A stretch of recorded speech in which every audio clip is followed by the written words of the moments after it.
All right. Hello, everyone. I am Caleb Allen, and this is my wife, Anna Allen. We are 29 years old and have been married for about 7 years. We met 10 years ago in San Diego.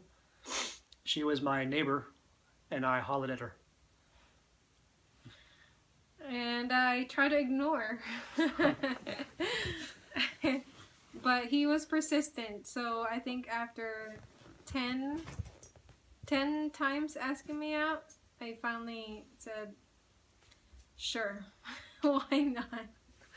Anyway, we dated for about 3 years. I proposed after a year and a half. Took a whole lot of convincing. That's our dog. Sorry. Took a whole lot of convincing for her parents to finally allow her to marry me, but they did, and here we are. So yeah, we've been married 7 years. We left the military, got out, went to school. I graduated and went into the workforce. She is still in school doing her PhD for pharmacy. So she's almost done. And we live in Texas now. This is my home state, and here we are. Anyway, so we have this list of questions from Aya. Aliana. Aya. The first question is, what's the biggest challenge you have ever encountered during your marriage? So, my biggest challenge, since I've been busy with school, I'm in a really difficult program. My biggest challenge is prioritizing my marriage first. I don't know how to keep my grades up, and at the same time, make sure I'm still like a good wife and come home, and make sure he feels that he's my priority, because most of the time my books have been my priority. So that's my biggest challenge. I guess another challenge is whenever we fight, I'm mean. I get mean. I get emotional. Like, I let my emotions take the best of me. I'm not I'm not tactful, I guess. Is that the word? That's yeah, a good word. I'm not tactful about it. I'm blunt, and I just want to fight, and I just, want to be as mean as I can. And it's hard because, I'm mad and I'm emotional. So that's another challenge that I've had. Yeah, we all have our different challenges. I mean, that's individual challenge for me would certainly be putting someone else in front of what I want or in front of what I think I need. Selfishness is a hard thing to overcome. It is hard to always put somebody else first. It's hard to make decisions for us instead of make decisions for me. And to remember that every decision I make will impact our marriage and impact her. You can't get around it. So that's a big one. And my second one, following right behind it, is communication. I have a lot of words, but I have a hard time making them mean anything. Saying what I actually mean. It's tough. It's tough to come home, and especially when I've been stressed or having a rough day, to come home and actually share that with her and help her understand. And it's tough. But those are also sort of, I think some of the most important things in our marriage is the ability to share even the hard times and the bad things and the stuff that you don't want to. But that's where I struggle. All right. Next question. Do you have any couple rituals or traditions that you still do until now? One thing we've done, since we've been dating, is we make sure that there's not a day that goes by that we don't say I love you. And even like on phone calls and whatnot, we have to like end with, okay, I love you, just to remind each other that we do. And Yeah, and we don't go to bed without saying the same thing. Even I go to bed pretty early normally, usually 10 o'clock, 9 o'clock at night. Anna's up. Sometimes she's not even home until 1 in the morning or 2 in the morning. But make a point to say good night every night. And right behind that, is not to go to bed angry. That's probably one of our other ones. hard. That's hard for me. That's a challenge for me. That's question number 1 for me. to not get stay mad at him when we go to bed. Yeah. The truth is developing those traditions is something that requires, I think years and years of always being together. And unfortunately, we haven't always had years together. We've been split up for jobs and deployments, and I worked in a state away for a while, one state away for a while, not state away. And it's hard to develop traditions, and I think that's why we've come to the saying good night every night and saying I love you over the phone. I mean, that's something that we've always been able to do. So I guess that, but we would like to develop more traditions for sure. Including what? Traveling. Weekend trips. Yeah, just like having those getaways and whatnot, like mini little vacations. It doesn't have to be extravagant. And lately, we're gonna start like including prayer in those traditions. We're gonna start making it to a point where we pray at least once together every day, either before we go to bed or when we wake up and whatnot. So that's something new that we're gonna implement. It's it's new. Actually, like for the I love you, we actually have a Filipino way of saying it. Yeah, and it's, how do you say it, Caleb? I love you. Yes. So now it says, what is your advice for young couples?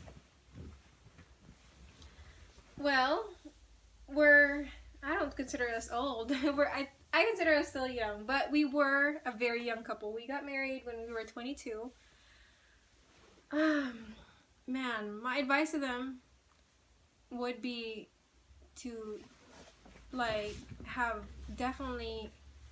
always be like have a godly marriage. Is that a good word? Have to include religion, to actually not include religion, but to make religion the foundation and make God the foundation of your relationship.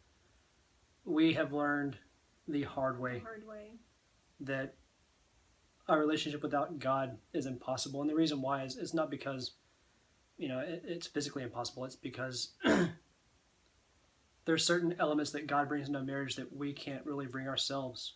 Forgiveness and that unconditional love that is needed to stand each other and tolerate, through awful, and we have been through awful, awful times.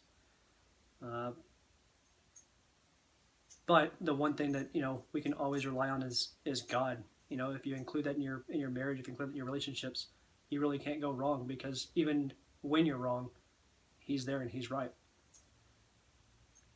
Yeah, 100% agree. The other part is you talk to each other about everything.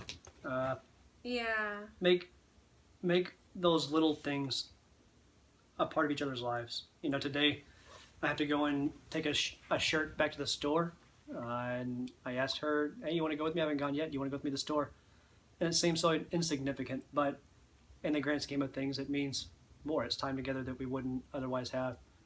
But just making, and that's also something that we struggle with. We're not faultless. Is making every part of our lives a part of each other's life.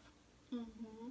But sharing that, being honest, and like I said, I think that was, and I mentioned it earlier, but being honest, and even whenever it hurts, even whenever you don't want to hear it, neither one of you wants to hear it, be honest. Just get it out there, put it on the table. Yeah. And then trust in God to help you work it out. For sure. And another, for young couples, we live in a generation where, social media is a big thing, or, we're so social now. So we always have a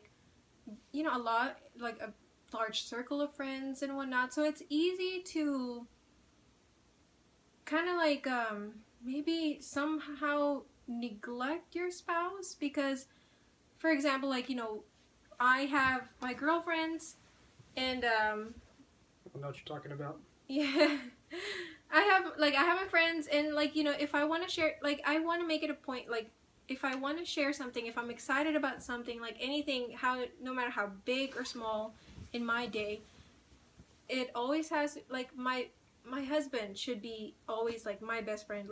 He's always has to be the first to know,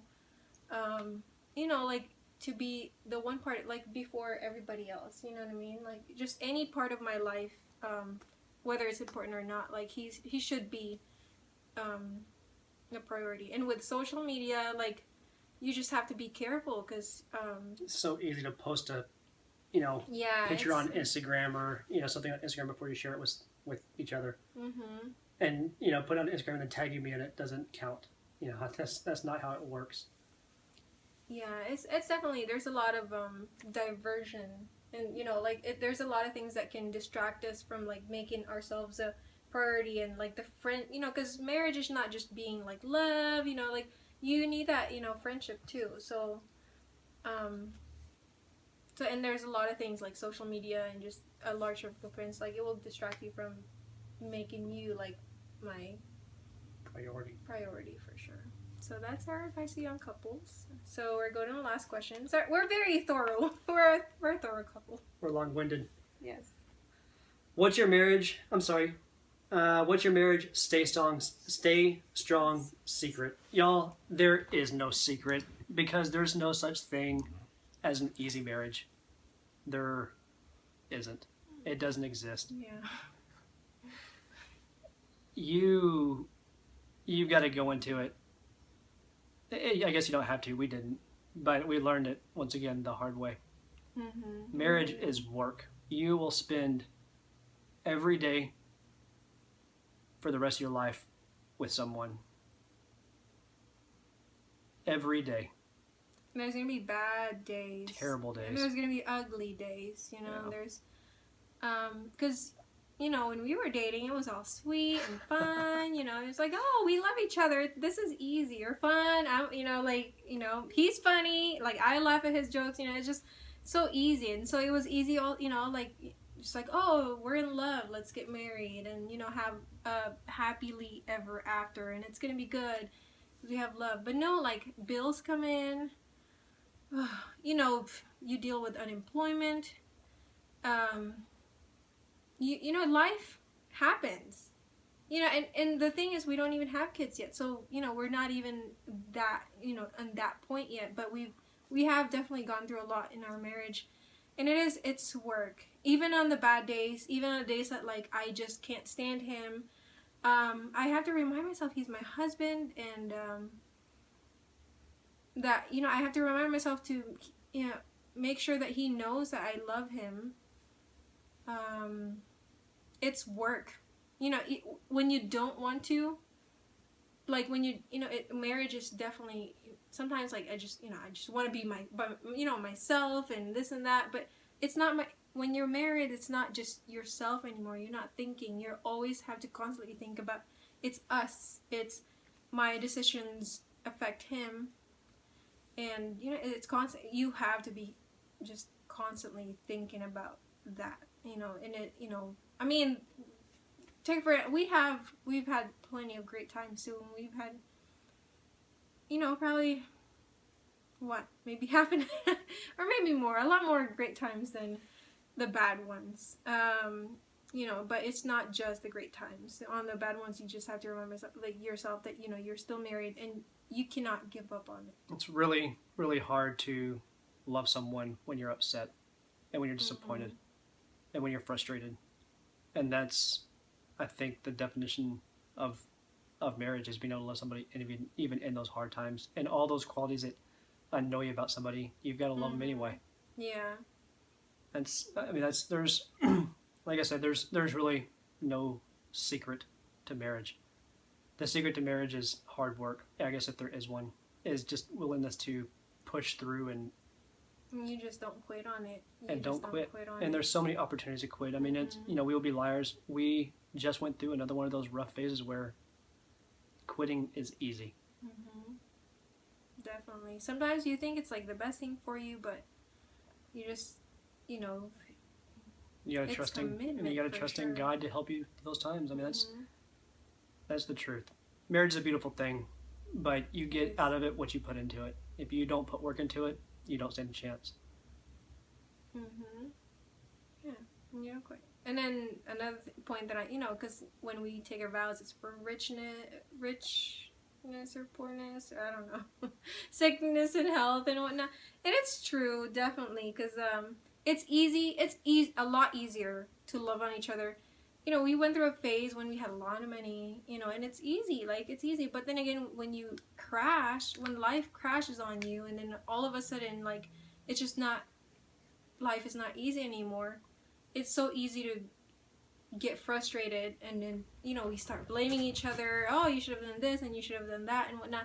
Just remember, it's, you know, for better or for worse, you have to stay as husband and wife, and you know, it's unconditional love. So Anyway, Brody, go. Sorry. Brody. That was the fourth question, I believe. What's your marriage, you know, stage long street secret? So I guess that's it. I thank y'all for the opportunity and for listening to us talk for going on 16 minutes. We wish y'all all the best from out here in Texas and hope y'all have a good day. Thank you for your time and your patience, and good luck in everything that you do. God bless. Bye. Nope.